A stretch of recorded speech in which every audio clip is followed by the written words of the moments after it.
Bonjour à tous, heureux de vous retrouver sur Le Turf TV pour notre émission quotidienne consacrée au Quintet Plus et au 5-5. Deux invités aujourd'hui, avec à ma gauche Damien Bazergue du journal Paris Course. Bonjour Damien. Bonjour Philippe, bonjour à tous.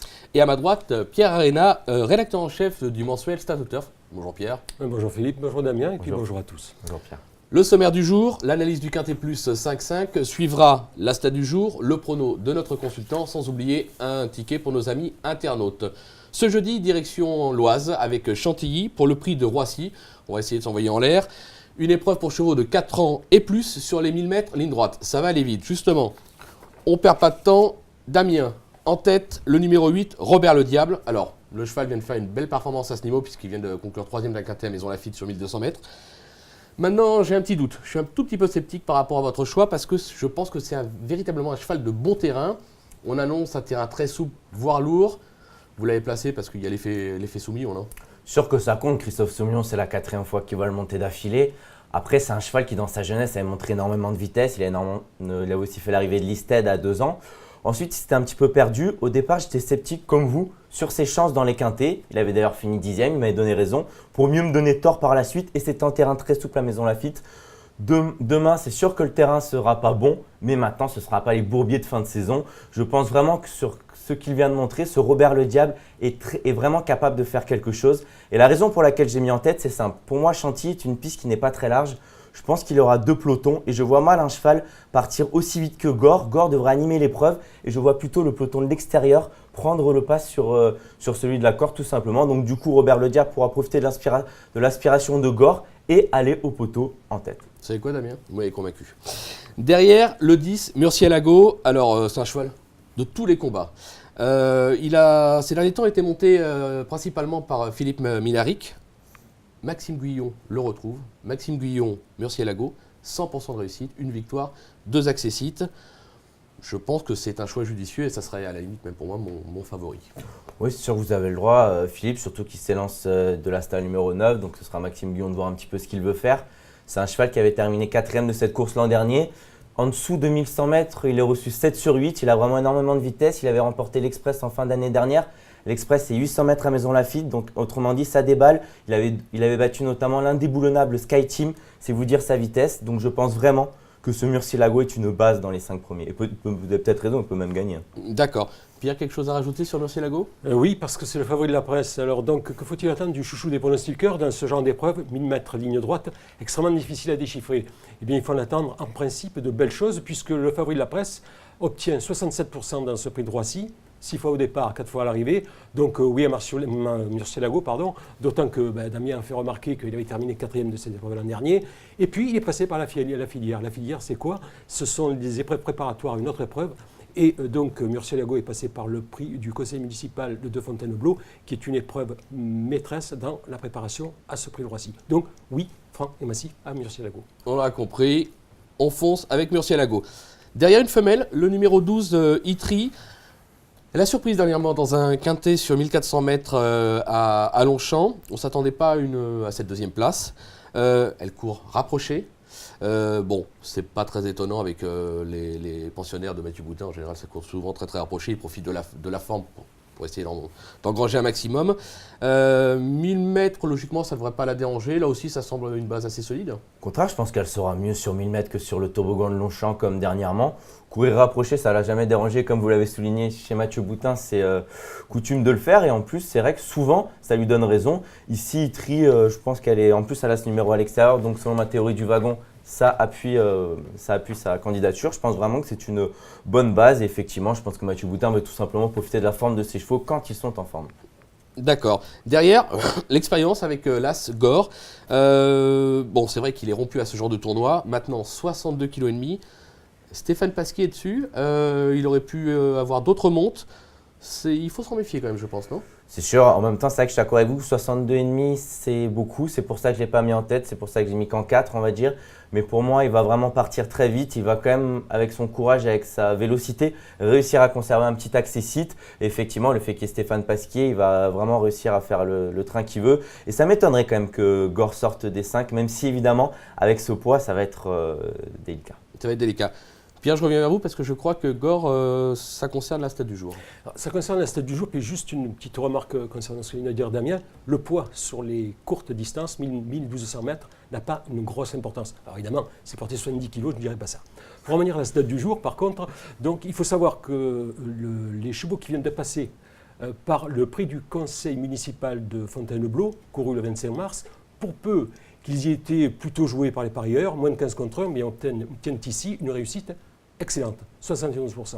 Alors c'est le cas de l'As, Gore, c'est le cas du 3, le Valentin, c'est le cas du 6, Carazillan, c'est encore le cas de Robert le Diable, le 8, et enfin de Murcielago, le 10, que j'évoquais précédemment. Alors Damien a fait son marché parmi les chevaux à l'arrivée de cette course. Je pense qu'il a eu raison, en tout cas je croise fort les doigts pour que les statistiques lui donnent raison. D'accord. Donc on s'en méfie également. Derrière, alors moi ce que je vais appeler un petit coup de poker, le 9, Prince David. Alors ça reste sur 2 échecs, donc c'est pas trop encourageant. Maintenant, c'est pareil, c'est un cheval qui a eu des gros combats en province, donc beaucoup d'expérience. Un peloton, 18 partants, ça ne devrait pas le déranger. On peut s'attendre à une belle performance, ça dépendra dans quel wagon il est, quoi. Exactement, quitte à avoir tort jusqu'au bout, il se laisse numéro 16 à l'extérieur, donc je préfère le laisser, hein, quitte à être ridicule. Mais c'est sûr et certain que c'est un cheval qui est un petit peu sur le gaz, il a énormément de vitesse, mais il a tendance parfois à être trop brillant, à trop tirer, à trop en faire. Et peut-être par contre, là où je vous contredirais, c'est plutôt à son aptitude dans les pelotons touffus.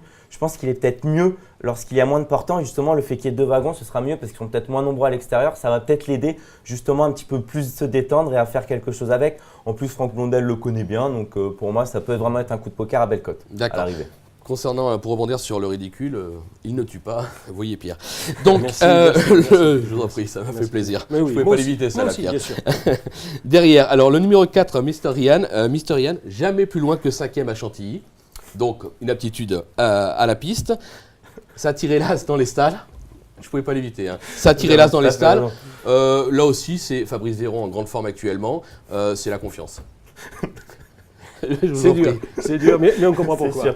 Mais en même temps, j'espère que Pierre aura raison parce que toutes ces statistiques du jour vont dans mon sens. Donc comme ça, on sera de l'air ridicule. Ça sera toujours mieux. C'est ce qu'on appelle le soutien de poids. Bien sûr. Mais concernant Mr.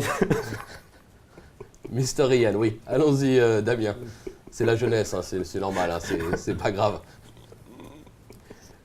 Je vais peut-être en parler de Mr. Ryan. Voilà. Alors Mr. Ryan, voilà, c'est l'entraînement de Henri-Alex Pantal. Henri-Alex Pantal, depuis le début de la saison, c'est un entraîneur qui fait feu de tout bois. Fabrice Véron, le jockey, c'est pareil. Il a tiré l'as dans les stalles, un excellent numéro partant du principe qu'il va prendre un bon départ. À la limite, il peut se placer et trouver un bon dos. Ça va mieux ? Ça va mieux, ouais. Je vais vous laisser la parole, Damien. En même temps, c'est vrai qu'il est reçu 4 sur 6 dans les quintés. La dernière fois, je pense que ça vous a pas échappé, Philippe. Il a été un petit peu malheureux, un poil serré. D'ailleurs, Fabrice Véron, avec lui, je crois vous l'avez souligné, à 100% de réussite. Donc, c'est encore un plus. Ce Mr. Ryan, c'est vraiment une bonne base dans cette épreuve, mais il a le numéro 1. Donc, est-ce qu'il va quand même réussir à faire l'arrivée ? Bon, c'est vrai que c'est un super cheval, donc sur sa qualité, il est quand même capable de faire quelque chose ici. D'accord. Encore un super cheval avec le numéro 3, le Valentin, puisqu'il vient de remporter un quintet plus à Maison Lafitte. Bon, il a été pénalisé de 7 livres. Un peu d'embonpoint. Ça n'empêche rien, hein, j'en suis la preuve. Maintenant, c'est un cheval qui est confirmé à ce niveau, donc c'est logique de le garder dans les 8. Écoutez, souvent on dit la forme prévaut sur le poids, malgré une pénalité de 3,5 kg. Capucine Nico a vraiment fait une réclamation très judicieuse, parce que depuis, elle en tire vraiment, mais la quintessence de ce cheval-là. Et effectivement, comme vous l'avez souligné, un petit peu d'embonpoint, ça ne fait pas de mal. Hein. Vous présentez très bien l'émission, ça ne nous empêche pas de bien la présenter. 2-3 kilos de plus, mais je fais beaucoup de sport, je vais les perdre, ne vous inquiétez pas. Pour conclure, on va vers le numéro 15, Nagam. Alors, c'est une femelle, elle collectionne les accessites. Elle a montré beaucoup de vitesse outre-Manche. Maintenant, on attend une confirmation en France. Elle a tiré le numéro 6, Thierry Tuluez est sur son dos. Bon, c'est logique de la garder en 8 aussi. Oui, bien sûr. En plus, le consultant de Paris Course, Thierry Tuluez, connaît une belle forme actuellement. C'est une jument non qui nous vient d'Angleterre. Comme on le sait, les Anglais ont énormément de vitesse.